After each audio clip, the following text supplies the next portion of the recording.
Or just that one, yeah. Starting in the dark. We started there. So I turned the lights on again, but as her suggested that we get our eyes adjusted. My name's Alice Laughlin. I'm the chair of the Putney Central School Board, but I'm also the chair of the Act 46 Study Committee that's based here in the WSESU. We've been working for a long time on how our districts are going to work towards complying with Act 46. And we're now going around each town to create a presentation. So this is our first Putney presentation.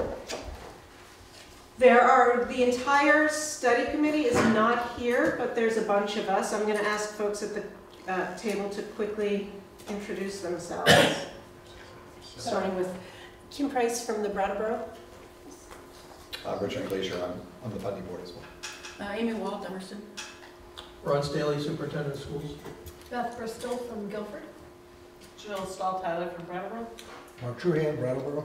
So this is the whole Brattleboro. The whole Brattleboro We continuum. made it, right? Okay. Thank you everyone for coming. This tends to be about an hour and 15 minutes, and now we're starting a little late. So I'll try to go quickly. This is Frank Rucker, who's the business administrator of our supervisory union. I'm going to ask committee members to jump in, and for those of you who've done this presentation with me before, jump in and we'll go back and forth. There should be a piece of paper going around. Amy, have you been able to do that? No. So there will be a piece of paper going around, and we ask that you write your name down and the town you're from, so we can keep a list. And then I'll just start going. But something just happened. That's okay. Just hit That's the next one, right? Is there, can we turn on Can we one little restart? light? You Small need a light? little light or a curve? What do you think? Just one? That's up to you. You're either half or full. Yeah, it's not very nice. Is there a light in the back of the room? Disgusting.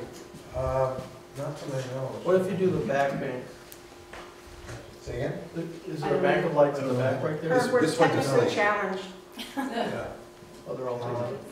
It's either half or full, with the fluorescence, that's it. I'll see if I can find it. You should have it. Sorry guys, someone else is usually running the slides, so. So do we get to ask questions during this? Yeah. No, so it's usually better to ask questions at the end. There are times when it makes sense, but a lot of topics are addressed all the way through.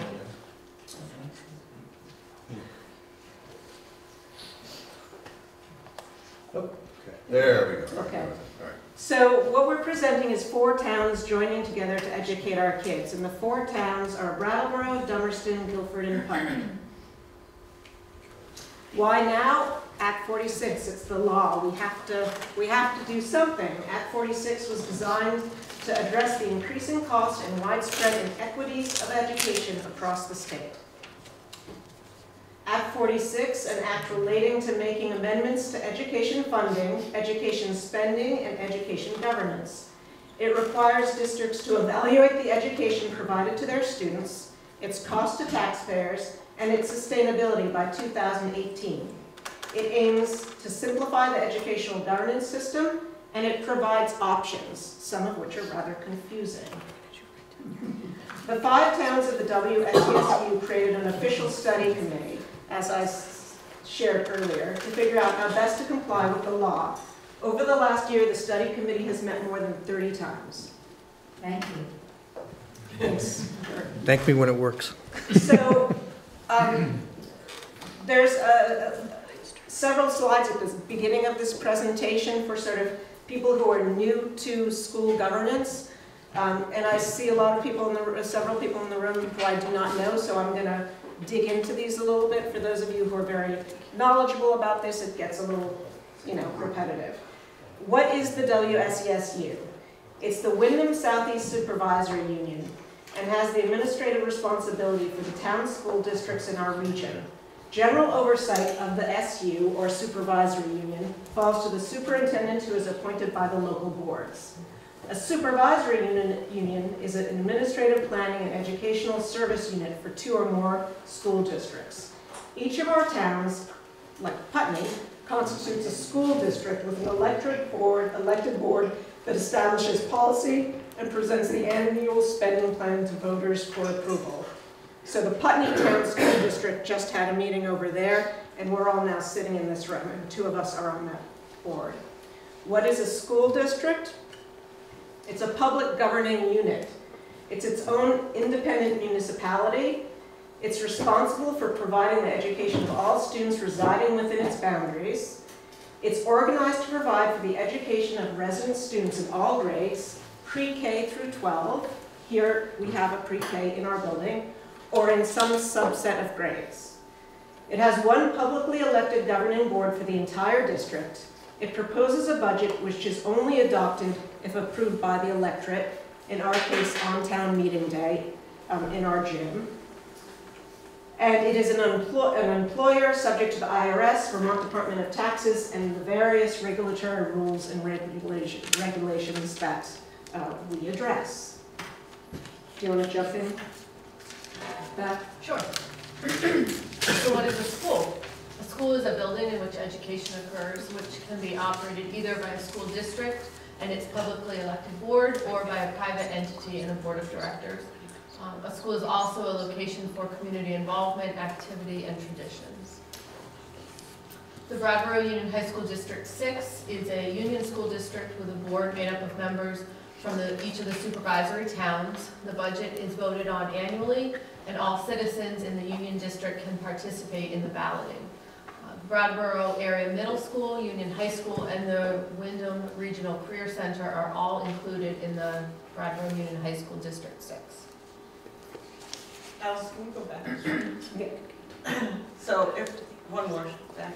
Yeah, so if we talk about in Brattleboro, for example, what a school is, it's actually 3 different buildings. For Brattleboro, in Guilford, Dummerston, and Putney, it's 1 building. But for those of us on the study committee, it was part of our educational process for ourselves to know what we have in our supervisory union and how many classrooms. So, But there are 3 schools in Brattleboro. and there's actually more. Right, but I mean, I thought you were referring to the elementary schools. There's 3 elementary schools in Brattleboro, plus there's 2 or 3 Head Start Yeah. buildings and preschool buildings, including one in Bellows Falls that falls under the jurisdiction of the Brattleboro Town School Board. So in Brattleboro, for example, we have 1 school that has 3 classrooms of each grade, 1 school that has 2, and 1 school that has 1. And then, actually, I think it's better if you each say, for Guilford it's 1 of each. and Dummerston is 1 each. and Putney is. It depends on the year, but this year So- would be. So it, just for the, it was something we all had to kind of wrap our heads around too and understand the differences from town to town. All right, so Act 46 requires that districts create a more simplified governance structure. 1 board looking at the programming and opportunities in all buildings, basing student outcomes on 1 continuous improvement plan, 1 hiring structure for all employees, retaining high-quality staff, removing the obstacles from regulatory agencies such as the IRS and labor standards boards regarding shared employment, cohesive leadership team creating capacity for meeting the challenges in all schools, leveraging the benefits through previous consolidation in special education through consolidating the majority of regular education programs, and reviewing policy and strategy through a cohesive lens. So these are just some bullet points of ways that we could create a more simplified governance structure through Act 46. Certainly not all of them. Examples of simplified governance. 1 board, which would act much like the current BUHS District 6 board now operates, where all members would actively work to ensure that all students are receiving the best education we can provide. Committees would be responsible for different areas of the school's concerns.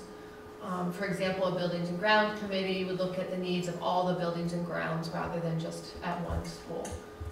Hiring would also still occur at a local level with a building principal and team to screen the candidates and interview. And if a teacher were to be shared between multiple schools, then representatives would be involved in that hiring. The employee's salary, benefits, and insurance would all come from one source, whereas right now, each of our member schools are responsible for their own hiring and whatnot. This would allow us to share staffing much more easily than we do now. If I can jump in again. One of the things that we realized when we were talking about this is kind of what does that really mean? And somebody I think asked at one point, so does that mean that we would, if we had one board, that the board would suddenly say, oh, we think that that's a great teacher, say in Dummerston, and this school over here at Oak Grove needs a teacher, so let's just move her and put her over there. And nobody on the board had really ever thought of that, I'm quite sure, but in Brattleboro, we could already do that because we are one district, so with 3 schools. And I've been on the board, I think 6 years, maybe, Ron? And I've never seen that happen. It's never been a discussion. When we go to move a teacher from one place to another, it was because the teacher wanted to move and went through the application process. And then it's come to the board to be approved, but it actually would technically not even happen like that.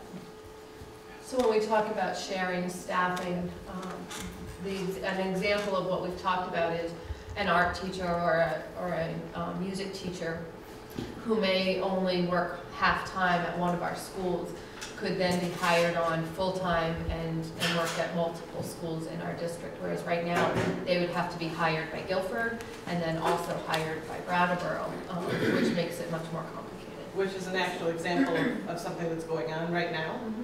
So that when folks ask, well, can that sharing happen? And it is happening, actually, between Guilford and Brattleboro. But it did not happen because anybody at the Guilford level, they said, I'm aware of, came to Brattleboro and said, hey, we've got this teacher that's only partially employed. We think she's great. We know you guys have this opening. Why don't we facilitate that? That it happened, maybe somebody at central office spurred that, but we were presented with that teacher candidate as just a normal person that came forward, and I think very serendipitously it came out as a good agreement for that particular teacher. It would also allow us, when we're hiring, to be able to advertise a full-time position, which would be much more attractive to folks than perhaps a half-time position. We've experienced that difficulty in Guilford. Amy, do you want to take over? So staff can be shared as agreed upon. If a certain school needs assistance with setting up, for example, a behavior program, a trained employee could work at a different school for modeling and training purposes for the teachers. Or employees could work at a site where there's a well-established program to become familiar with it, and then return to their own school to implement such a program. Program expansion opportunities include, in addition to the ability to share the staff, could include someone like a technology integration specialist, someone that would come into the schools and help with the ever-changing world of technology and help us keep better abreast and educate our students, and also allow staff to take full advantage of all the educational opportunities that are available on the web. We could have a school-based social worker on site. Increasingly, it's not so much prevalent in Dummerston or Vernon, but increasingly in Brattleboro and Guilford and Putney, our levels of poverty and increasing needs of our students they're changing.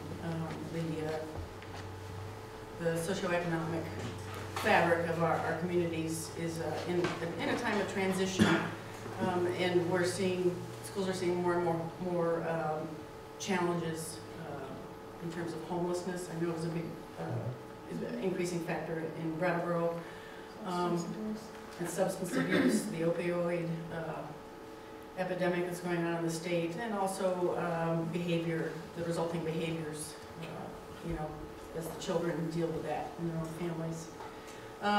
One thing that's been near and dear to, I know, the Dummerston School is, implementing foreign language.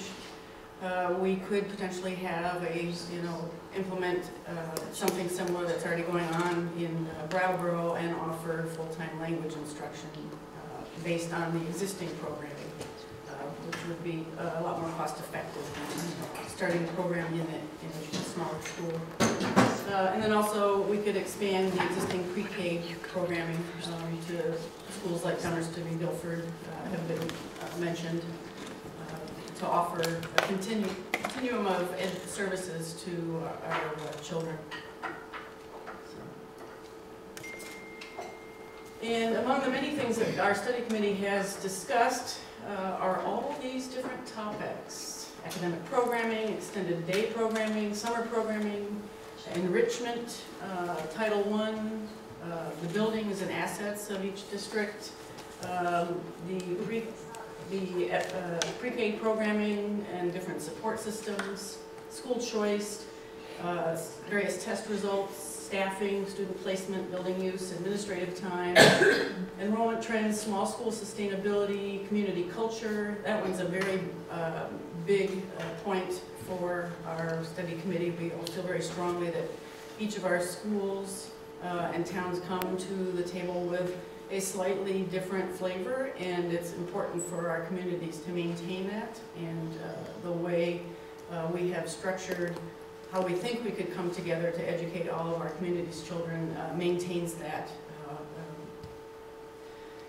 We look at technology, efficiencies, finances. We've looked at special education, class sizes, school sizes, our per pupil spending, endowments and capital plans, scholarship funds, and then music and the arts.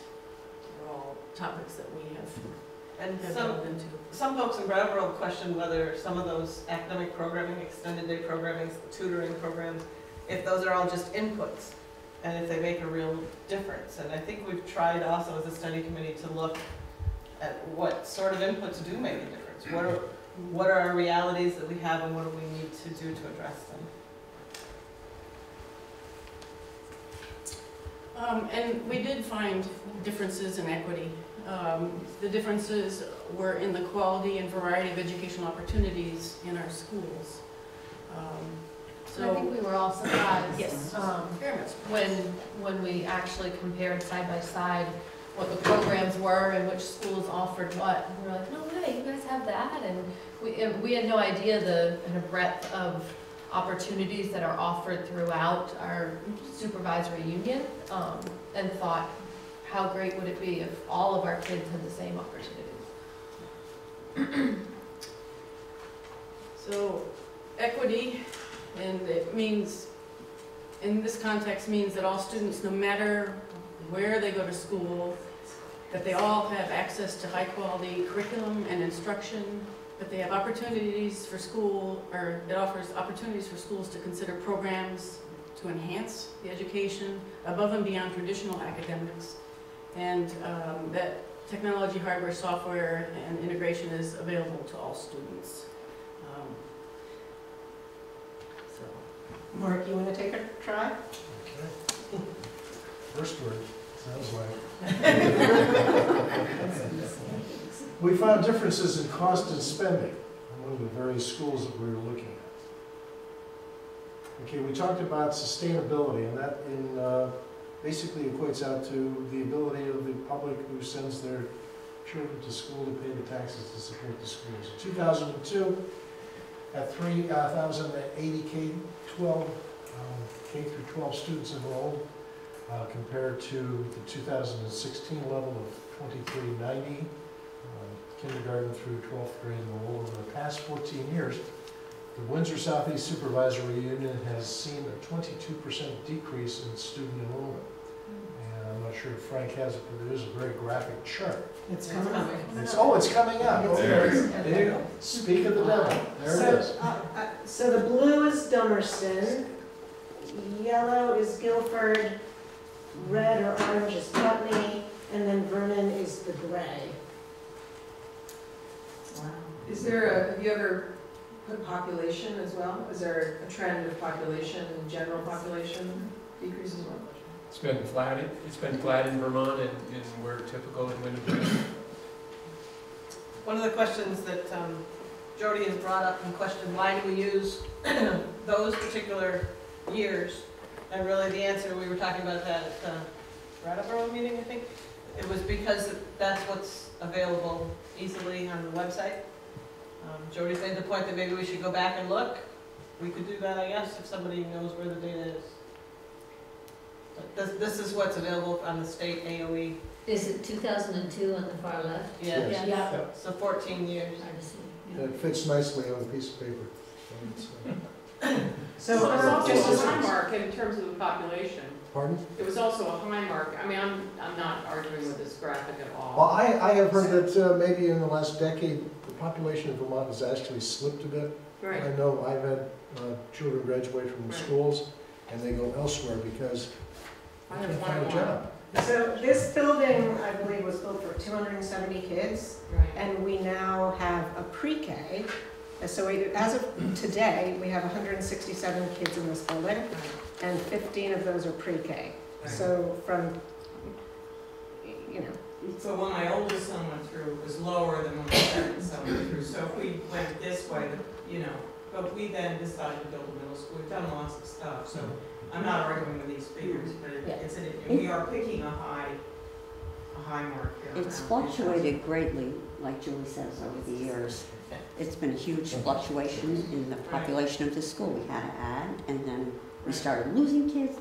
yeah, we've It's steadily, crazy. but we've It's not- steadily been losing kids. Oh, yeah. Right, but that's, and what about who's It's right about there. who's the blue again? Blue is Dummerston. Dummerston. And then a population bubble. I joked that there was something in the water. If you go to the next slide, there's a isn't Brattleboro the next one in here? There you go. Yeah. Oh, no, this is This is the BUHS. high school. So do we not have the Brattleboro Elementary it's School? It's Brattleboro. Go one more, Richard, I think. No. No. So let's go back to Brattleboro. No, that's BUHS, which And is, so, that has all 5 towns. You can see that the high school numbers are. no, it doesn't have us. It doesn't have Brattleboro. Yeah. Doesn't Wait, have no, but the following one does, BUHS. It doesn't have the conglomeration. Right, right. Yeah, if you look High at just, school from, if you do the graph of the 3 schools of Brattleboro, it's a similar downward trend, but if you put it on top of the other schools, there's little different blips, and that's why I was joking about the water, that Dummerston went up a little bit, and Brattleboro went down. You go for it. It's not like every year there was some event that caused us all to have more children. But the trend line is clear. The trend is always down. Yeah. and we do also know that there is a trend for a family to leave, say, Putney, and go to Dummerston or hop over to Brattleboro. This new governance structure would allow that student to stay in the same school through their entire elementary education. And that's been huge for Guilford. I can't speak for the other schools, but I know Guilford that's come to the board's attention on multiple occasions where you're towards the end of the year, the second half of the year, and you're presented with a student who's moving, and we have, the student has to move, and as much as we would like to keep that student in the school and let them finish out the year, it's just not set up to do that. And so this would certainly allow that student to stay and complete their year, which I think is a huge benefit for us. We have lots of transient. Yeah, and there are clear benefits not only to that student and that family, but to the school at large if the classroom stays steady and that kids aren't moving in and out. Additionally, at the beginning of the year, I know this year we had one family asked to come to Academy. It was on the very border of Dummerston and would have a very long bus ride, but a very short trip down the hill to Brattleboro. And the answer had to be no, because that's the way it's set up. And there's other families that might have asked to go from Guilford to Vernon or something, and that was not able to be accommodated. Under this system, there's more slides about it, but there would be a way to do that. So what happens about busing responsibilities if the student moves from one place to another? That would have to be worked out within the framework of the systems we have available to us. I think We we would be always first required to student. bus them, and that's Yeah. built into the. Right. That's What's happening? possible, What's happening is the school board in Brattleboro has, for years, dealt with 3 schools. Our world is 3 schools. Right. Plus. plus, okay, three schools plus the, now the pre-K and the high school. What is going to happen is that the thinking of the other three boards, Guilford, Dummerston, and Putney, they're going to have to expand their horizon to understand that the new governance that will be in place of the individual boards. You suddenly have 6 schools plus pre-K and high school. Not that much of a shift, but it's a little one. It might take a little adjustment. So in terms of transportation, right now we have some specialized programs that we have individual buses. We also have cases where students that live on the Brattleboro-Guilford line could get on the Guilford bus, get dropped off there, and the Brattleboro bus would pick them up. So the configuration of our school district is such that we can make modifications to the transportation. It's not like we're adding buses to do But it this. does mean Guilford will have to give up its own bus system, right? Well, in theory, they were probably supposed to do that about 2 years ago. Okay. And by statute, I think at some point they will. And I think what they've been waiting to do is, they've got some drivers that have been there for a while, and they like to, when those folks retire, then make that transition. So what happens if you have 2 kids from Guilford who are going to come to Putney Central? I mean, how would busing, transportation? Well, right now, we happen to have some that? specialized programs in Dummerston where kids from throughout the whole district get transported to Dummerston. So we have 3 Putney buses, we have 2 Dummerston and 1 shared bus. And, as I said, an example would be, It's these. We already have the buses. So these things are already happening is what we're saying. Yeah. Of course, we always try to figure out a way to get them to walk uphill both ways through 5 miles of snow, like we did as kids. Let's see. Please continue. The declining enrollment is actually equating out to increasing costs. Just because we have fewer students to educate does not necessarily mean we are contributing less money to it. You'll see in the years, fiscal year 2005, the cost in the supervisory union schools is almost $11,000, approximately $2,000 more than the state average. And last year, fiscal year FY 2015, nearly $16,000, which is $2,000 more than the state average of $14,000. So you see an increase in the number of the cost per student has gone up about 20%. Welcome to Oak Grove. Okay, that's a cool little school, except for the breakfast burrito. We also looked at all the available options for merging.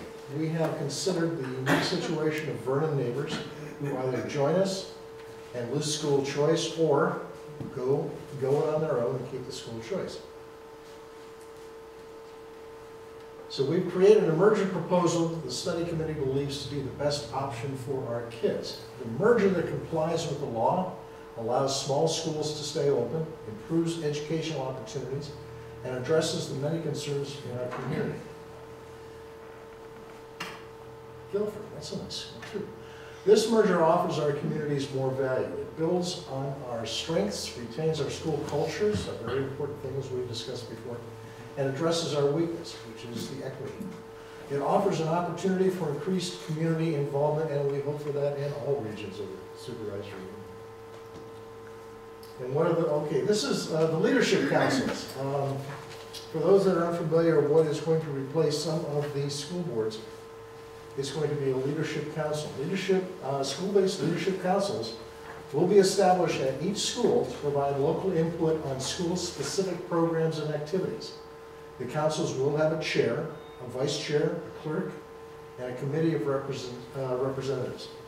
The district board will actively engage with district communities and individual school leadership councils. So the schools are not necessarily going to lose having their own special interests or school culture neglected in any way, shape, or form. The district board will regularly send a representative member from a board to be created to the individual leadership council meetings. Jill, do you want to take jump in? Okay. Take Mark break. So we've talked a lot about how to put these leadership councils together. And we felt that it was important to have obviously the school principal's input. We wanted at least one staff member. I don't know how it works in everybody's parent-teacher organizations or parent groups, and how it works with all the board meetings. But in my personal experience and having 3 kids in the system, it was pretty rare that a staff member was actually at a parent group meeting, even though it was supposed to be a parent-teacher organization. So we felt strongly we would want a staff member on there as well.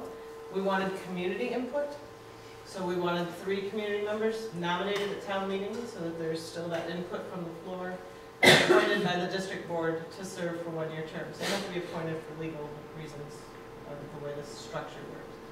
1 student representative in cases where it would make sense. Perhaps if it's just an elementary school up through 6th grade, that may not make as much sense as Putney and Dummerston with a middle school or BAMS in high school. And then how would the structure be different? And so currently we're 7 separate school boards. Brattleboro, which oversees again the 3 towns, elementary schools plus outlining preschool programs. Putney, Vernon, Dummerston, Guilford, all with 1 physical school building. And then BUHS, where we all name members and come together because we're all in that. Again, it's 1 building, but all of us have voice into it. Afterwards, we would have 1 unified district board and 8 leadership councils, which in the case of Brattleboro actually ends up with increased involvement because we would have leadership council for each school, elementary school, whereas right now we only have 1 school board for all of that. I don't think we've discussed any option or any part of this merger more than this. This is the 2 options for representation. These are the legally allowed ways to form. So there's proportional and hybrid. And if you do proportional, you're strictly based on population. The big evil Brattleboro gets 6 because we have a larger population. Putney would have 1, Guilford would have 1, and Dummerston would have 1 vote. The thing about that is that that folks like is it's not a commingled vote. You would know Dummerston would vote only for their Dummerston representative. You would know what your town people wanted for your representative because it would be only Dummerston folks voting for the Dummerston rep, etc. And 1 town holds a simple, very large majority. The hybrid allows for at-large members from any town. So in that case, we would have this representation of 3, 1, 1, and 1, and then at-large of 3 that could be from any town.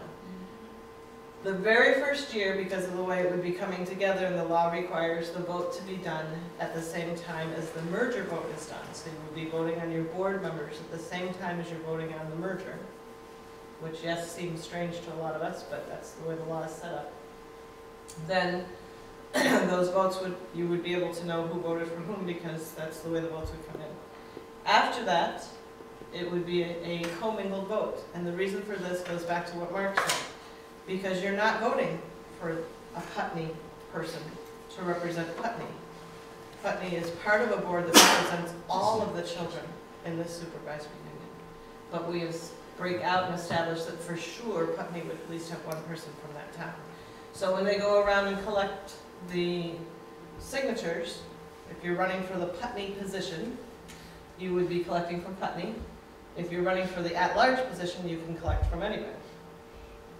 And then you'd be running for the at-large position. But all of them after the first year would be voted on by everybody. That gives much greater potential for any small town representation. It's theoretically possible that, say, Putney could have 4 representatives. Part of this that I think a lot of us that have been sitting on this study committee for a long time maybe look at this kind of with a different view. We've watched and gained great respect for each other over this process of 32, 33, but who's counting meetings? And it's been clear that none of us have come to the table saying, but we must have this because this is all about my town and my town must have this. Certainly there's been moments, a lot of discussion about the Putney Forest, not taking it down, jokes back and forth. We're involving ourselves in wood generation for heat You've got 40 acres of. Don't even joke, no, this. It's really not funny.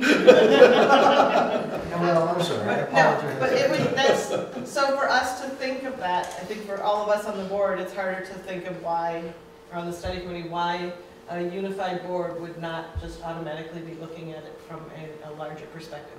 The comparison's been made to me that the BUHS is that way, so therefore, you know, that works. The main difference, of course, is that Brattleboro Union High School is one building. So we're talking about one building that everybody, 3 schools. well, 3 schools, but it's one place where we send It's a campus. all of our kids except that Putney and Dummerston don't send to BAMS.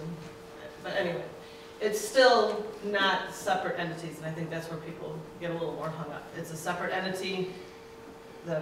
You want to say that your Putney representative just comes from the Putney part, but the biggest mind shift in this is what Mark alluded to, and it's a hard shift. Beth and I were talking about that the other day. It's a hard shift, even if you've been sitting up here and going through this.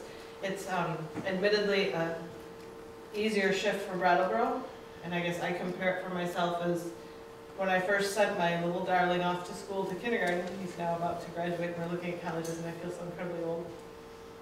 But I worried about what class he was going to go into, and what was his classroom teacher like, and who were his friends. You know, you go from a preschool environment, if you sent your child to preschool, and you got to choose and go around and look at all these things, and suddenly you go to the public school, and you've got so much control as a parent. And so I worried about my little darling. He didn't need to be worried about. But then suddenly at the end at Academy, where my kids are, they get thrown in the air, and they get thrown into another classroom, because there's 3 classrooms. So all of a sudden it was really apparent to me, oh my word, if I'm going to be at this level of control freakiness, then I need to worry about, well then, what's going on in the other 3 classrooms. And then you come on to it the next level and you say, but wait a minute, when I put the next child in by that next year, but what's going on in the kindergarten classroom isn't all, I want to know about the whole school and make sure that the whole school environment. And easily, I'm sure if you're sitting in this room, that's where you all have been. You've been worried about your whole school environment and how that works. Then you throw your kids together, either for you all in Putney, not till 9th grade. For all of us in Brattleboro and Guilford, we throw them in 7th grade. For all of a sudden, it's everybody. Wait a minute, I'm walking down and looking at 7th grade, and I'm talking to the technology teacher, and he says, what is he doing? And he's, well, we're teaching him how to write in Word. And I say, in my head, do I say anything or do I not? And I thought, well, no, I'm going to say this. I'm like, well, why are you teaching them how to do something in Word? These kids that came in from Academy have been doing this stuff since 5th grade. They've been using PowerPoint, where they've been bringing things in from various programs and putting it together. He says, well, we got to get everybody on the same page. Right. We got to get everybody on the same page, because then they're all together by BAMS. Except for Putney and Dummerston, then they're all together for sure by the time we get to the high school. And so a cohesive unit, which was way back at the beginning of the discussion, and what we're looking at, a cohesive unit means that we're all looking at the same goals, we're all looking at the same objectives, where we're trying to get our kids. How do we get them there, and what makes sense? We're not saying that the culture is going to change. I don't know how we could force a culture change from every town to be the same anyway. But anyway, coming back to the 2 options for representation, that's, I think, a part of why this discussion has been so emotionally charged.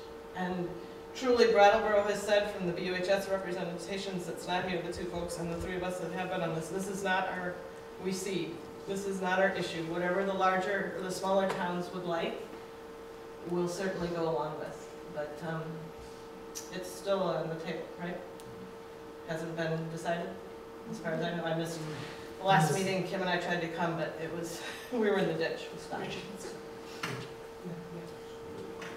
You gonna take over? Oh, you can if you want. What about Vernon? Vernon has been asked to be released from the Wyndham Southeast Supervisory Union, District Number 6, in order to maintain their existing school choice. They are not included in the proposed Articles of Agreement for unification. They will be individually responsible for complying with the requirements of Act 46.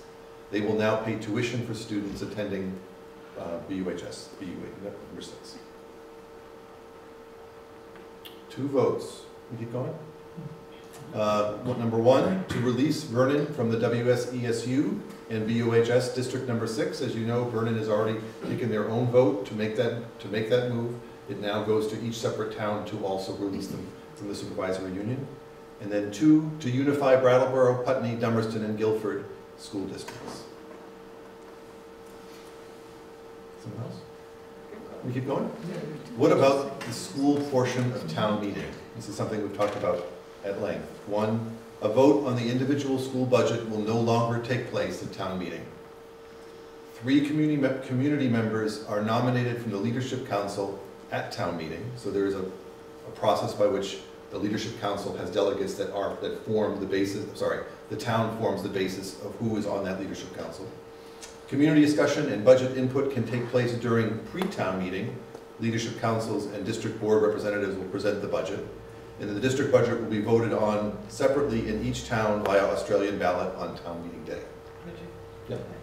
Just interject here that I've talked to a couple staff people, interestingly, that really liked the Leadership Council idea, not just at elementary level, but actually over at BUHS and BAMS, because the staff would actually be on that Leadership Council. And so there would be, in putting forth the budget, it would, yes, the discussion's not going on during your town meeting, but the discussion at town meeting is about a budget that's already been created with a lot of forethought by administrators and teachers and such. So you would still have input, but through the Leadership Council earlier on that. And the staff would have a place at the table by the Leadership Council's representation.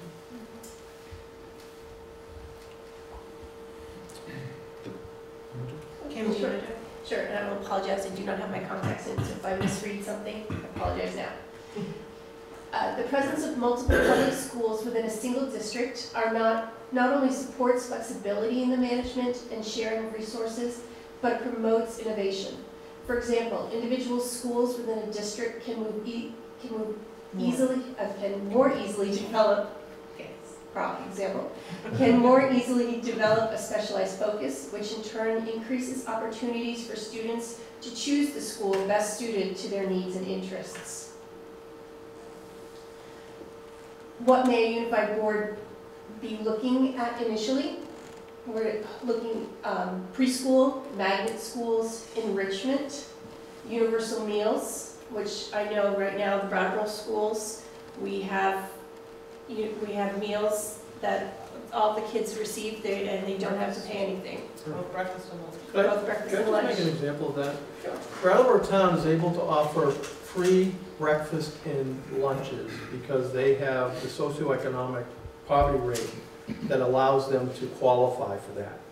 Guilford's pretty close, Putney's pretty close, Dummerston and Vernon are not.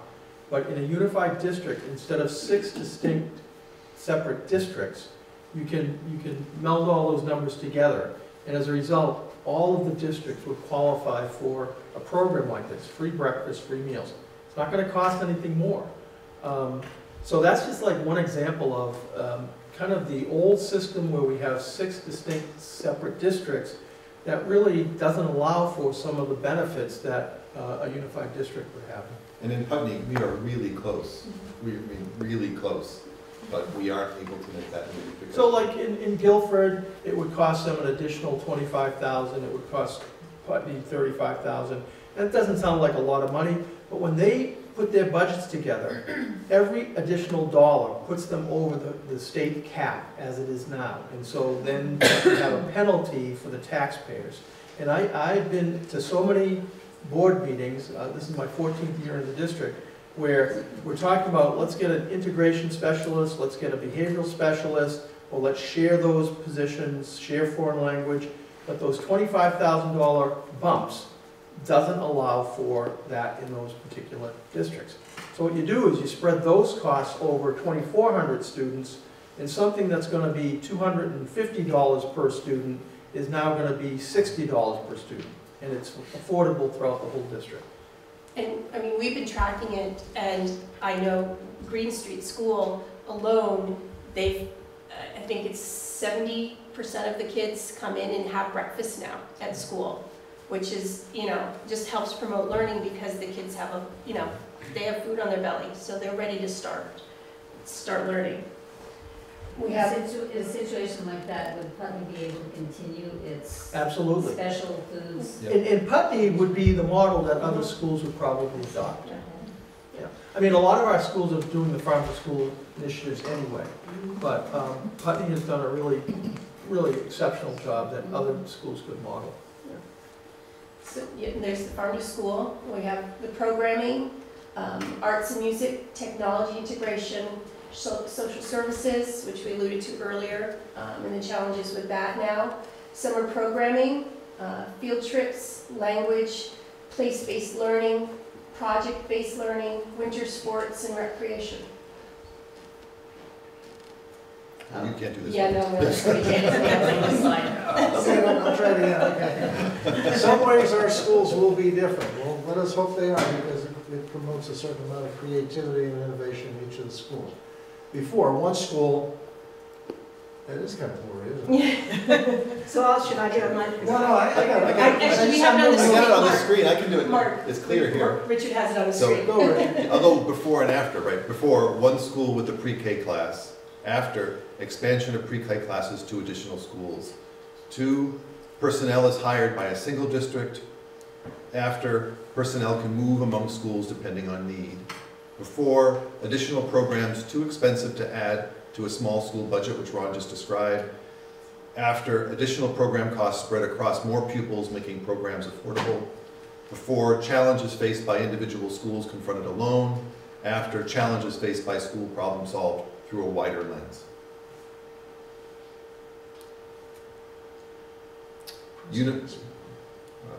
Unifying provides options. Students won't have to leave their school if their family moves to another one of the 4 towns. One student might benefit from a small school setting, another would prefer a different school dynamic. Teachers and other school staff could have their children attend the school where they work. Unifying provides an opportunity for students to be in a school that best suits their needs. There are numerous educational benefits for individual children and their classroom communities when children are allowed to remain in the same school during their elementary years. School choice will be capped so that no one school is adversely affected. You want to talk about, I'm thinking about Guilford. Yeah, one of the things that this sparked in our committee meetings was the idea of magnet schools and how each of our schools does have a unique feel and community and culture to it.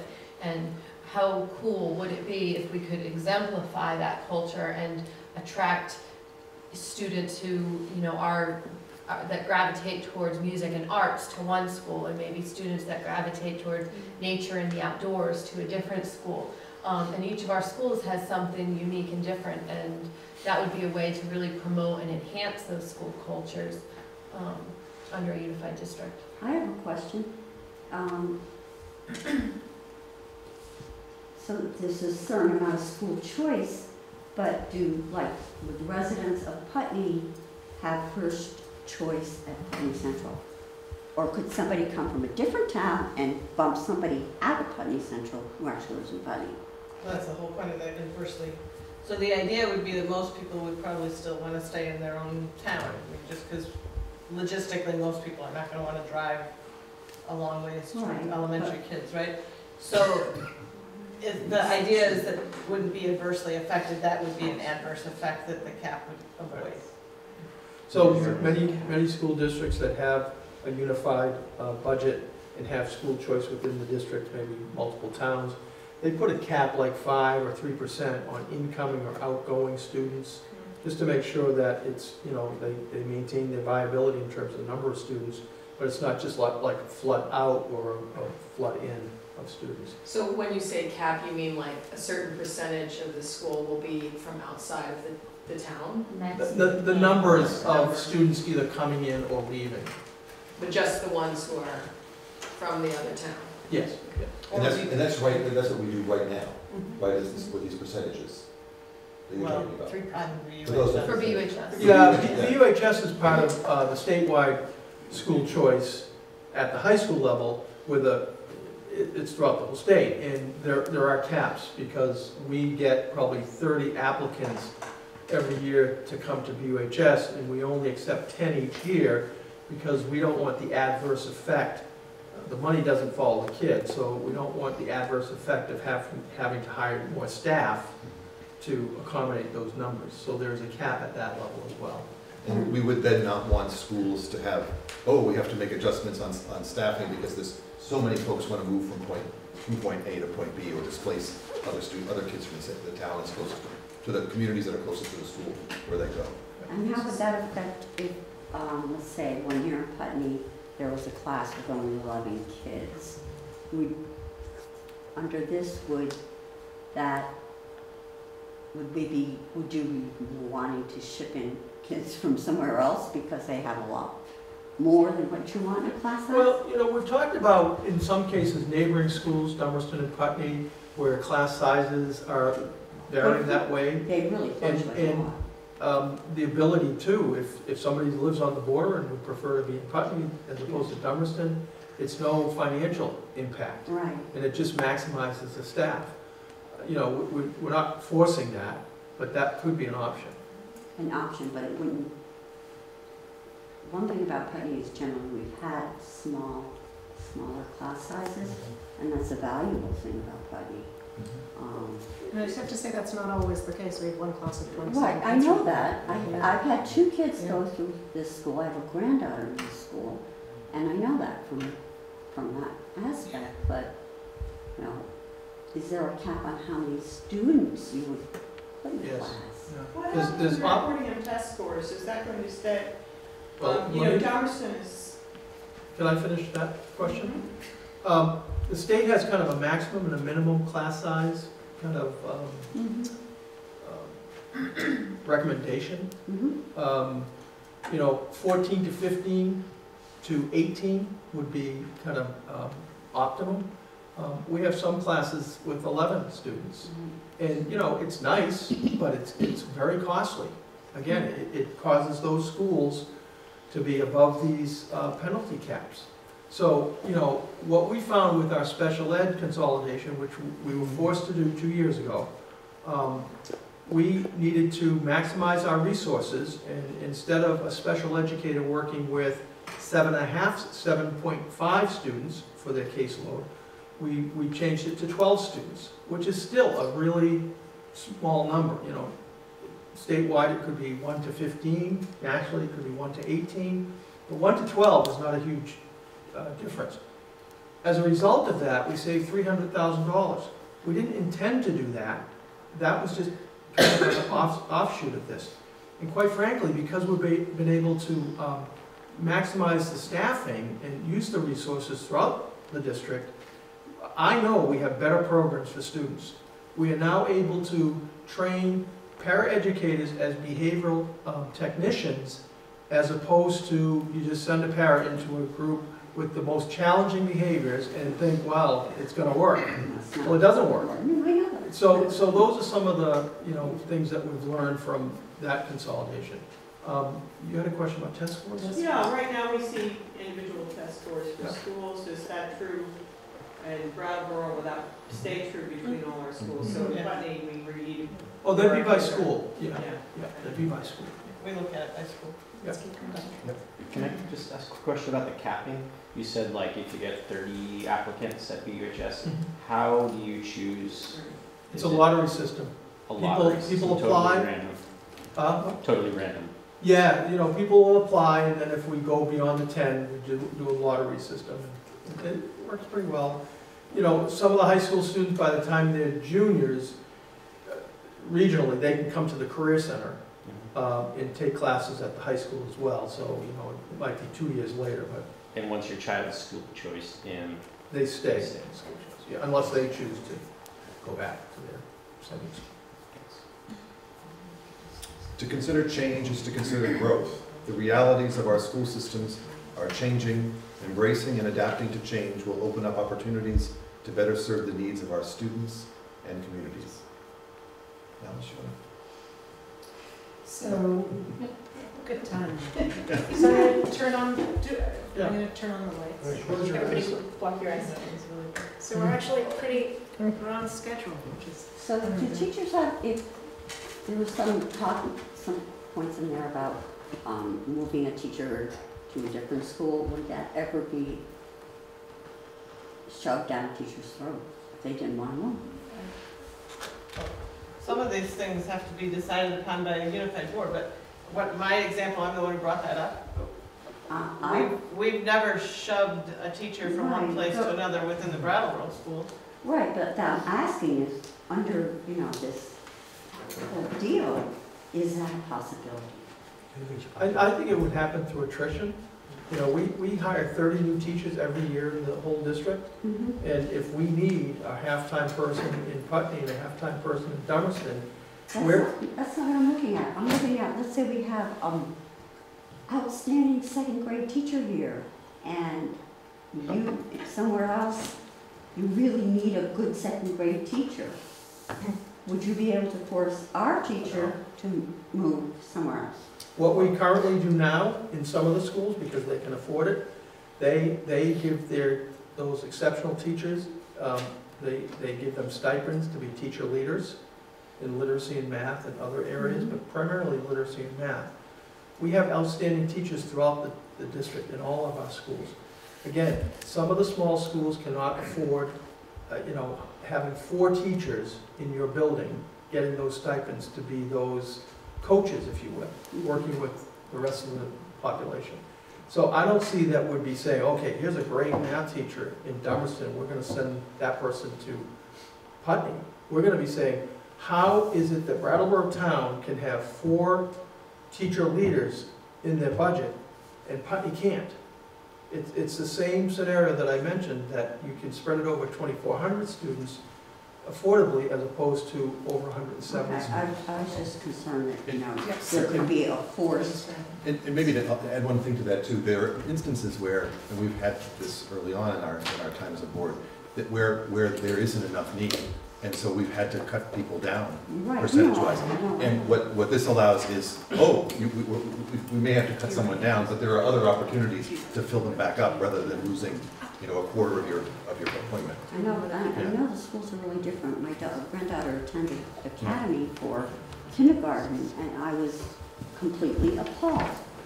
It was, my specialty is early childhood development, that goes birth through 8, and it was inappropriate. It was not an appropriate curriculum for kindergarten, and that's one reason my daughter moved to Putney. So I have concerns about. So there are a lot of us We have a really strong early ed team at this school, a very strong one. Yeah, I have to say, Academy has shown that it has some pretty serious chops over the last several years. So, I think September 8th. Yeah. So there are a lot of, they're all working together. They have a lot of collective strengths. What you're mentioning is reconfiguring, reallocating the resources that we have available. We now have more schools in the district to do that. But this is not a new process. This has been going on for as long as that decline has been evident. Every year, the superintendent, the principals, and the teachers get together and says, this is what we got, these are the students come in, how do we allocate the resources? I get that. I'm just saying that the experiences between the 2 different schools were a world apart. So I'm going to interrupt. Well, that's part of the consolidation of the school cultures, and we're going to have to be looking at that. Well, it's school curriculums and not the culture so much. Well, So guys, I just want to know, so right now, what you have in front of you is the Wyndham Southeast Supervisory Union School District Study Committee Report and Articles of Agreement. This is what we have been, the last couple of months that we have sort of solidified this letter of these Articles of Agreement. We're still slightly chopping away at one of the articles, but this is what would be submitted up to the State Board of Ed if the Vernon vote were to go through in each of the 4 communities. And so this is what, if you do watch all of these meetings on Brattleboro area community television, what you see in front of you is what we have been working on. So please, if the lights had been on for the last hour, you would have been, looking through this, and feel free to look at it now. And there will be, just so you know, there will be another Putney meeting. So if you have more questions, in 2 weeks, so if you have more questions after reading this, please come back. I'm sure lots of you have questions, so let's The go woman in on. the green shirt has. Okay. Elizabeth This is- Christie. this Oh, is- can you say who you are and what I'm town you're from? Elizabeth Christie. I used to live in Guilford for 23 years when my son went to school. And I was director of Wyndham Child Care Association for 10 years and Mahoney Putney for 8 years. I'm assuming, but maybe that's wrong, that you are unanimous in urging or endorsing this vote, this change. Is that correct? We're unanimous in putting it in front of the voters. In putting it in front of the voters. I would be interested in knowing what your concerns or reservations or questions are about it, because you're far more familiar with it than I am. Well, that's probably one of the concerns, is that the public is not generally aware of what is actually happening concerning Act 46, which is necessitating the public forums that we're now creating. We're kind of hoping that the parent-teacher associations for all the schools are going to be diligent in finding what is going to be happening to their schools and maybe spreading that to their best possible ability to the parents that will be involved. So when it does come time to vote, that the voters will be knowledgeable in what they're voting for. We're doing our best, but we can't go knocking door to door. You're doing a fabulous job. We try. My question is, as individuals, what are some of the questions and reservations, the concerns that you have? We worked hard on the leadership council piece. And one of the things we wanted to do was to offer up opportunities for towns, for individual towns, let me rephrase that, for communities around schools, right? Because Brattleboro has 3, 5, 6 schools. And the idea was that we wanted strong leadership councils that had direct connection to the what will be the supervisory board itself. We got part of the legal, part of the law surrounding how those connections could happen tripped us up a little bit, but I think what the language in there now does is establish that strong connection. That one of the things we all felt, and I think it was one of my favorite moments in the conversations with Brattleboro, was that Brattleboro, because they do handle multiple schools as one board, there wasn't necessarily this culture of this leadership council in quite that way. And so we've got great appreciation from our friends in Brattleboro on this. And I think as a group, we worked really hard to make sure that leadership council represented the community itself in the school. And I think that's something, I don't want to say we're still concerned about that, but that was something we worked really carefully on, that language. And that was a lot of work for us. Are there other? I think the board representation is still an issue that we're all grappling with. I think the small towns and Guilford in particular is having a hard time with the idea of not electing our representative to the board. So those discussions are still ongoing. I think our next meeting we'll have to hash that out. But the other concern from Guilford's perspective is in addition to getting the community involved and getting people aware of it, is the implication to our school if this doesn't happen could be different than some of the other schools. It's more immediate perhaps. We face some really big financial challenges that would be alleviated significantly, if not eliminated, by this merger. So for us as a board, it's this sense of urgency that this happen to keep our school open, and I think getting that word out to the Guilford community is hard. We're doing the best we can, but it's hard. So that's a concern of mine. Thank you. I want to piggyback on Beth's because I've had, I guess, moving to Brattleboro, we live very close to the Guilford line. I've always felt quite close to the Guilford community of all the outlying towns. And so we've had a lot of communication and discussions. And I don't want to see the smaller towns close. And that when we talk about that and we're sitting here, there's different unique cultures. But if you take Guilford as an example, that what else is there in the little town of Guilford? I mean, Putney, you guys have a bit of a town. It would still be a major thing to lose the school, not the forest. But our forest, but Guilford has very little town. The town square thing is almost next to Brattleboro. It has a church. Yeah, Country store. and it's closer to Brattleboro than the school. So that, I think that the vibrancy of our small towns in Vermont has a lot to do with the community center being that population enhancing unit of the schools. Right now, we in Brattleboro could absorb all of Guilford, and it wouldn't cost us a cent. We would be more efficient. Right now, we could take if you take out the numbers of kids they have and you divide them out by the numbers of classrooms that we have in Brattleboro, it would be about 2 kids per classroom. It would not be a problem to absorb Guilford. And yet I'm sitting here, and I'm saying this publicly, and I've said it many times, I don't want to see Guilford close. And this type of merger, to me, allows for Guilford to continue to have that. And that's part of what makes Vermont, Vermont. That's why we're here. I know you have a question, but I'm going to answer Liz's question because I'm a Putney resident. I would have 2 concerns at the moment. One that I actually, in the Putney board, like the hybrid version. We strongly feel like that's the stronger version. And really celebrates why we're doing this. We're not all 4 towns working together, we're a community working together to represent all of our kids. So I'm concerned about that, and we are a very, very close group of people and have tremendous respect for each other. So coming from these 2 different positions, it's interesting how we're gonna get to the end result. The other is that I feel like this is a very solid Articles of Agreement and has been discussed, and every little perspective has been reviewed. And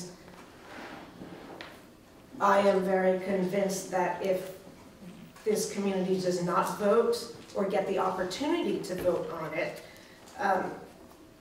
other people will be in control of how we move forward. And I think it would be very disappointing to be unified and to be unified with one board and not have leadership councils, not have all these other things that we've considered. Because leadership councils are not something that other Act 46 committees are considering. They are not endorsed by the Board of Ed. They are looked at a little skeptically. And we see them as really valid and intrinsic to our entire approach of unifying and celebrating our communities and sort of encouraging voice. So that would not be there, right? So I hope our communities get the opportunity to consider it. That's actually a really good point that maybe didn't come out as strongly in the presentation, is that this decision is not an if we do this, it's a matter of when and how. And right now is the time that we have a voice and we have a say in the how.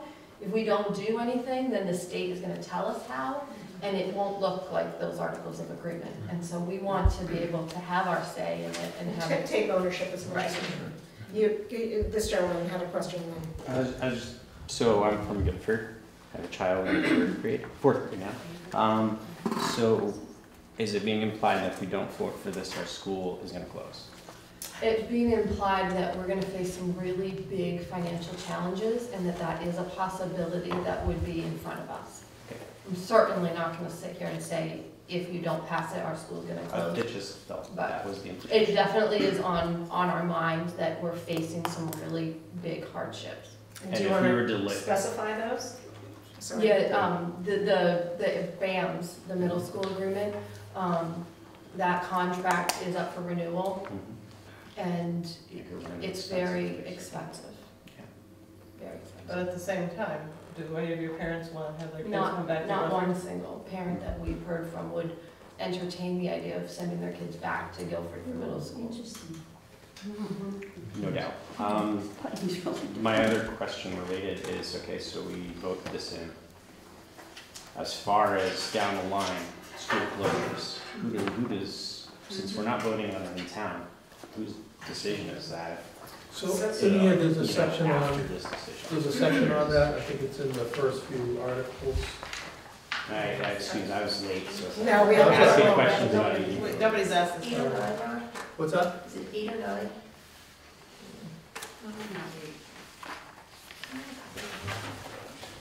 We haven't memorized by now? I know. It's on one. Gotta go to the section. Ultimately, it ultimately Okay, ends up is to it be the Article 12? decision of the board, but there's some stipulations in here for a period of time in which they're not allowed to. Yeah, there wouldn't be a closure. Article 7, Section D. Okay. It's on page 7. So there'd be no closures within the first 5 years of the operation, and then it outlines kind of a process with input from each town, or the town that was affected. But it is ultimately the unified board that makes that decision.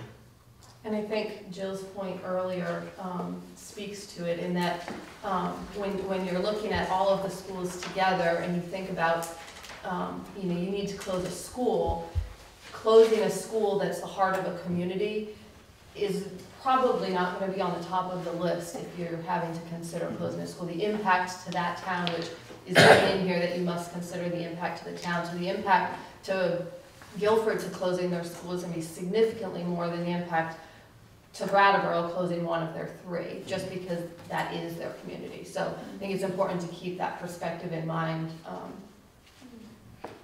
when thinking about school closures. You had a question?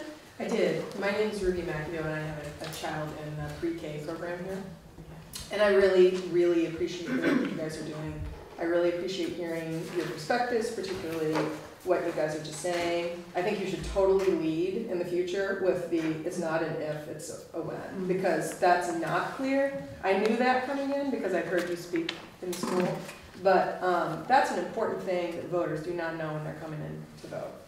So I appreciate all that you're saying, but I care about Putney, and I'm going to call her about for a second, and you don't have to answer now because we're going to have other meetings and I'm going to come to them. But I really want to know what you as the principal feel about this, because I do think they're totally pros, and I totally get it.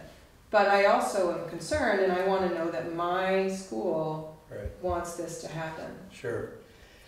Well, I will be honest, and I'll tell you that initially I had some, what I'd call a bit of healthy skepticism about it, primarily around wanting to preserve what the people of Putney have put so much work into creating and enabling the school and its community to flourish in the way that it has over so long a period of time, maintaining the culture of the place, certainly the school forest, the preschool program, which I have to say, which is 162 acres. That's 4 times more than we thought. I know, you only said 40.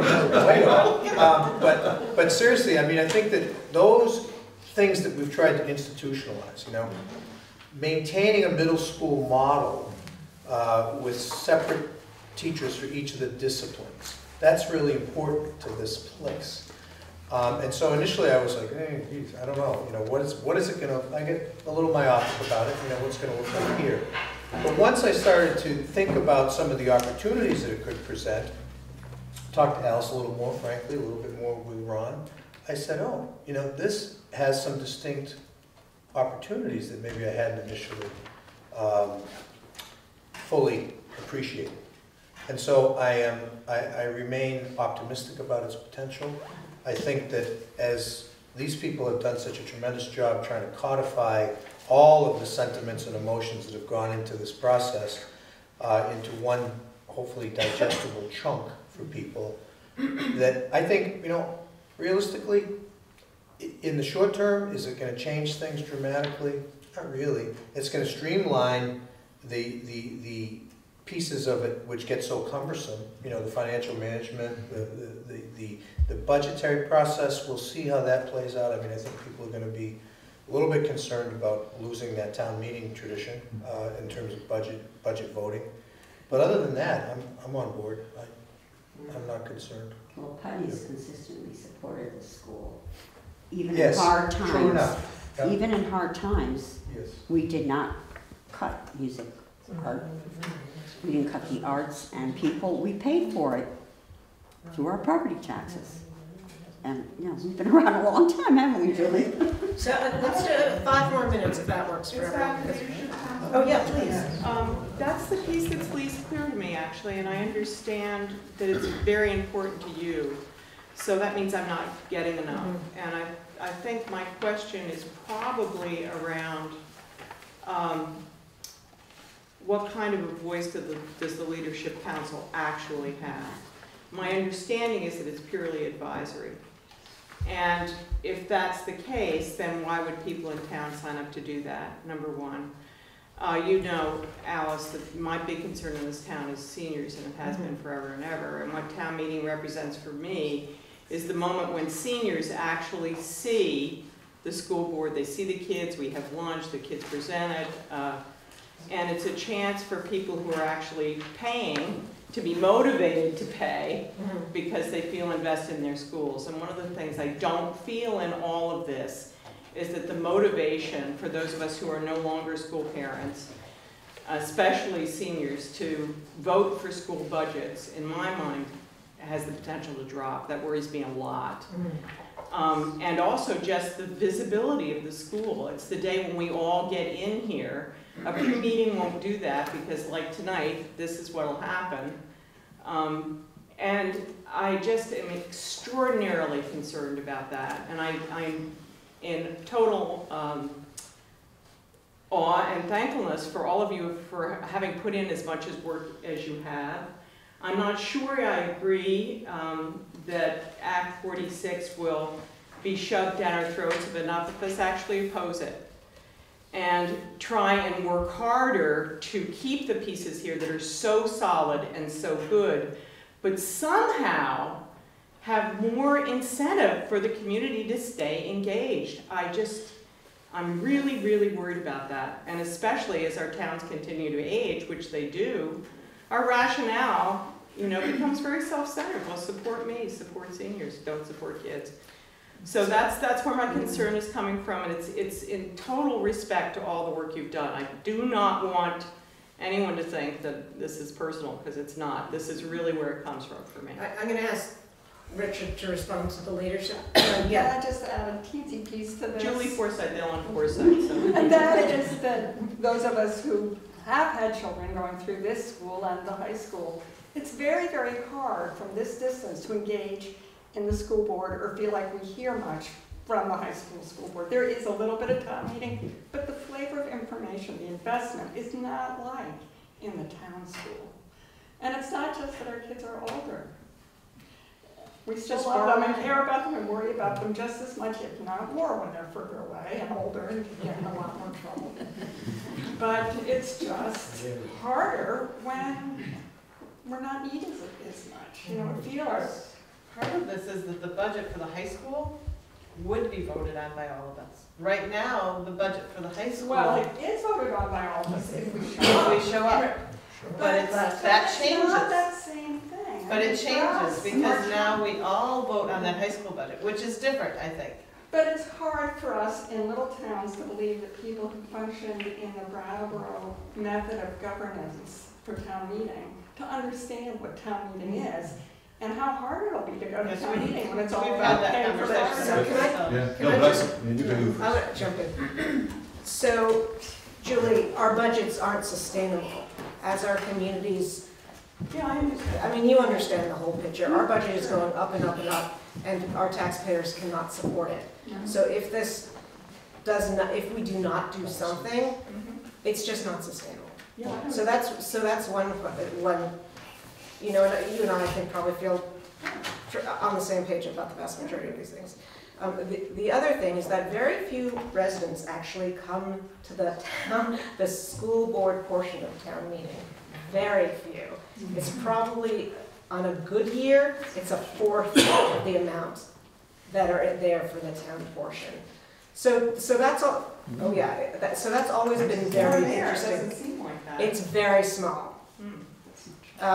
So that's just an interesting observation from being at the table. But I'd like Richard to talk about the leadership councils first. And I think that the part that we lose is that moment in town meeting where we all say, look, where everybody can go through the budget lines and take a look at that. There'll be other opportunities for that to happen, and hopefully we'll have more engagement in those earlier opportunities, though I think we all realize that that's a hard thing to count on.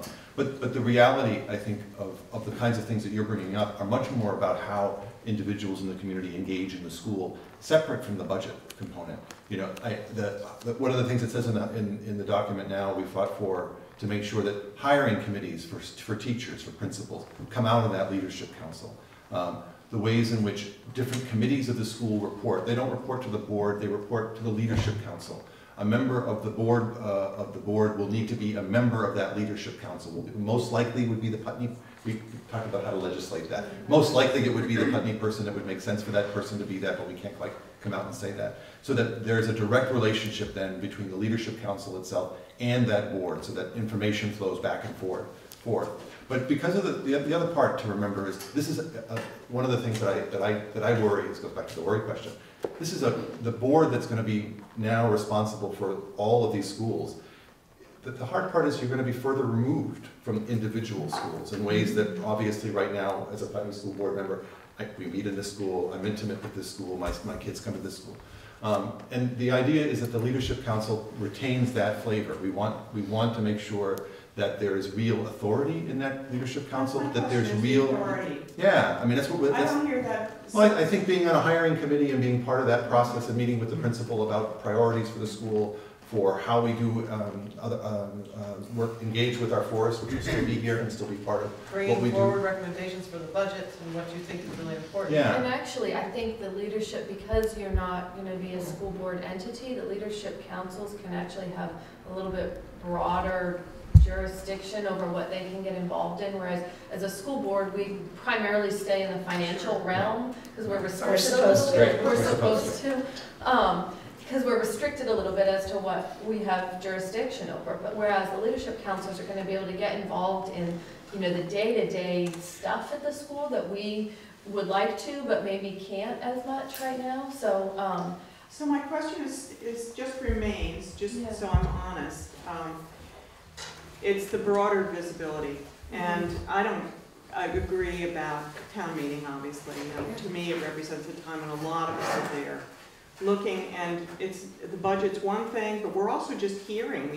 Parents stand and ask questions. I mean, there's this whole dialogue that happens at town meeting, and for me, it's, especially in this political season, which has been so miserable, our town meeting represents something that I consider so precious, and I really feel that if the loss of school board as half our day is going to also diminish town meeting.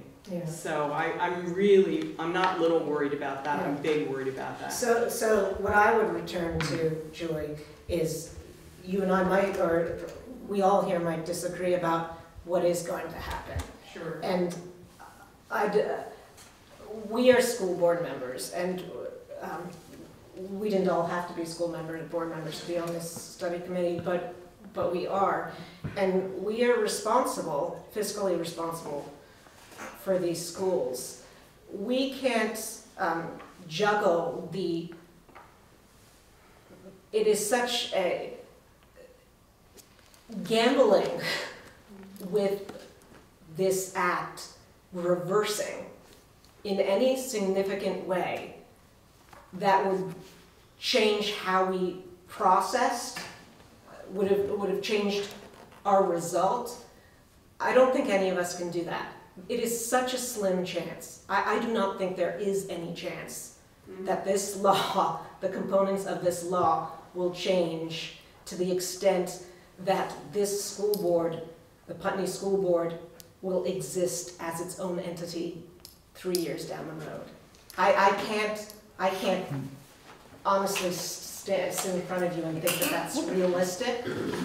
So I'm just telling you that. In a way, Act 46 is the complete opposite of the way Vermonters think. Yes. And, you know, that's kind of appalling to me, because the state has always treasured, and the towns have always treasured, their individual town school boards.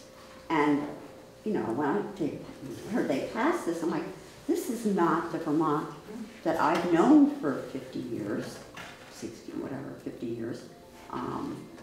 But is there a way around that? Now, could the leadership council and the Putney member of this unified school board come to town meeting? And so that... That's the expectation. I'm looking for a way to help you, Julie, because I know what you mean. I might have missed something when I was out, but the idea of the school-based council, along with the representative from the town, is to spend a good amount of time, as much as we do now at town meeting, outlining the school, talking about the programs, talking about, how we're funding it. So I know in Guilford now, they do a pre-town meeting that is very comprehensive. That's gonna be at town meeting instead of, Okay, the thing I just read on the board, so the pre-town meeting was so I was misled by that slide, so just the feedback. intent is that this presentation, your school presentation, would happen at town meeting. You wouldn't be voting on the budget then, but you'd be hearing about the town and the school and the initiatives and what's in the budget. And the leadership council will be there in front of you. Yeah. And that is not clear in this document. I just read part of the leadership council, and it's all voted, it's all oriented towards how the leadership council relates to the district, not actively to town. So that would be an addendum, something that would really... Well, we could certainly address that in the presentation. Please do. So it's pretty late, so I'm gonna, one more question, then Amy has something to say. Yeah. And so much respect for all the time you guys all spend. Yes. This is just a devil's advocate kind of question. So we sign up for it. It's 5 years down the line. It's not working for anybody. Has there been an exit strategy that's ever been discussed at all? So Ron, and then I'm going to ask Amy to say something. Just like Vernon had a vote to withdraw from the Union High School, that would be the same statute that would be used. That the unified board, I'm assuming, would understand the complications, the errors, the challenges, and the public would see that as well, and that's within statute to change that. But it has to be unanimous. By each town, right. Absolutely. Every town has just Oh wait, every town has to agree that every one town. town can vote? Just like Very hard. So it's impossible. Your individual town vote doesn't mean anything. So that's what's happening right now with Vernon. Yeah, but the Vernon state, joined in the 50s, and for them to leave, we all have to say yes. It's the same idea. Vernon doesn't just get to say, I'm done, and walk So away. we go all vote that Vernon can't leave it. I'm sorry. No, that's Well, good. I'll tell you, if you come to Dummerston on November 15th, a week from Tuesday, I think, Stephen Morse, the state board chair, is going to present some information at that information session. He will tell you the number of school districts. I think initially 55 independent school districts merged to 4 districts, or 4 or 5 districts, and there's a whole number in the queue in terms of that. We know, based on Act 46 now, and you can talk to politicians about, what's going to change once. Well, if so many districts have already made this change, that there's not going to be this notion, we're just going to change it now. The state board, after the following year, would be saying, okay, so how do we configure Wyndham Southeast? And I think, as these folks said earlier, this allows us to make some decisions about the benefit of the programs for the students, as opposed to somebody from the AOE just saying, okay, so we're going to do this, this, and this, and irregardless of some of the unintended consequences. I think that's where we've spent so much time on this, thinking about, so what would happen if we do this, this, and this? I think that's wrong. If that's really what I'm hearing, that you've been told by the state that they're going to do this to you anyways, and you haven't ever said it outright, and if that is true, then the whole concept that this is a voluntary merger is a farce. And I am concerned. I have a lot of concerns, and I also have a lot of respect for the goals that this committee is trying to achieve. But what I don't like, and what I have concerns about, and what I think this structure doesn't address, is governance. We're going from 100% control of our schools to 10% for the small towns.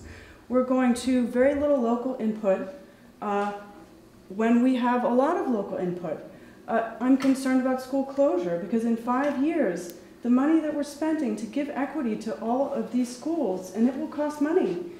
Is that going to cause communities to object to the higher taxes that that's likely to lead to?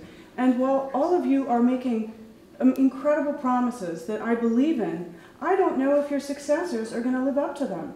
And I would like to see more protections in this document, or for us to wait and see if other merged districts succeed, if they save money, if they bring foreign languages into all these schools. These are all things that I want, but I would prefer to wait. And I think it is wrong-headed to tell people in the community that the state is going to do this to us anyways. It's not what I've heard from all the politicians I've talked to. I've talked to Sue Minter, you've talked to Phil Scott, I've spoken to all of our representatives, and there will be changes, and we will be given more time. Sue Minter personally told me that we are going to be given another year because this is too much stress and it's too big of a decision to make in a rush. And I know So I want to round it up, but this committee cannot base how we move forward on a candidate making a comment to you. You can slow down. There was actually something in the newspaper that they extended. So we have a lot of responsibility, right? And we need to move forward with our understanding of the law and with our observations of the process in Montpelier over the last several years. So we are attempting to comply with the law and to give all of these kids the best educational opportunities and to retain our schools and to increase community involvement. That is our goal, and we've been working on it, and that's why we're presenting this. I'm going to just quickly make share one thought with you, and then Amy Wall from Dummerston. You were talking about releasing, being let out of this, towns who are unhappy with it. And I have to say, this committee is in many ways acting collectively what a new board, a larger board would act like. And collectively, we are in favor of encouraging our communities to think about this Vernon vote and respect Vernon's request to be released. So we are encouraging respect for another town's request. So that would indicate how perhaps a future board would react to a similar request from another town. So it's very late, and I'm going to ask that Amy Wall send us out with a comment. So, and it really is about respect and moving forward. We have significant challenges facing our communities in terms of sustaining public education. Everything that we have heard, not from politicians, but from Secretary of Education and from other officials that are hired and work for the state, they have said Act 46 is the law of the land. We could wait and see what happened, but Guilford School might not be here anymore. And I don't think any other schools might not be here. Right now, I think of Dummerston School, and we're fairly healthy, but our enrollment is declining, and we are at the very top of our spending. And even though the population, or the residents of Dummerston have been very supportive of our school, there's going to reach a point where they're going to look at their property tax bills and say, I can't do this anymore. So I don't think that waiting is an option. I think it is time to act. And this committee has worked very hard to listen to the voices of our communities, the cultures of our schools, to look at thoughtfully and realistically about how we can provide the best possible education for our children. And as Jill has pointed out periodically in our work sessions, this really is about the kids. And even though I may have concerns about how it's all going to work, I can let go of that and I can look at what is going to be possible for the kids. Because I know that if this actually happens, that the children in Dummerston, I had 4 children go through Dummerston School, that the children, future children in Dummerston and Putney and Guilford and Brattleboro may get an even better education than they're getting now. And that's the thing about this that excites me. I've sat on the Dummerston School Board for 13 years now, and all we have been able to do is to chip away at programming, to cut back, and every time that we have thought we were going to be able to add something new, like an integration specialist, it hasn't materialized because of some other need. This is, you know, it's a glass half empty, glass half full. And really, we, like Jill has reminded all of us when we delved into the weeds and maybe disagreed, this is about the kids and the future of public education in our community. And also, when looking at the bigger picture, it potentially the economic viability of our community. If we can't provide a solid public education, or even an exceptional public education, our communities are not going to attract businesses, and people will not want to stay here because it's not going to be a viable place to live. And I like the feel of this board, or not this board, this committee. It's been a great learning experience, and even though, as you know, we've alluded to, we don't all necessarily agree, we have the utmost respect for each other, and that gives me really, I'm very gratified by that, and I'm encouraged for the future. That the adults in our communities can come together, put aside adult issues, and focus on children and improving the opportunities, particularly as we face, you know, all these social challenges. Thank you very much. Second? Sure. All those in favor? Thank you very much for coming. Thank you.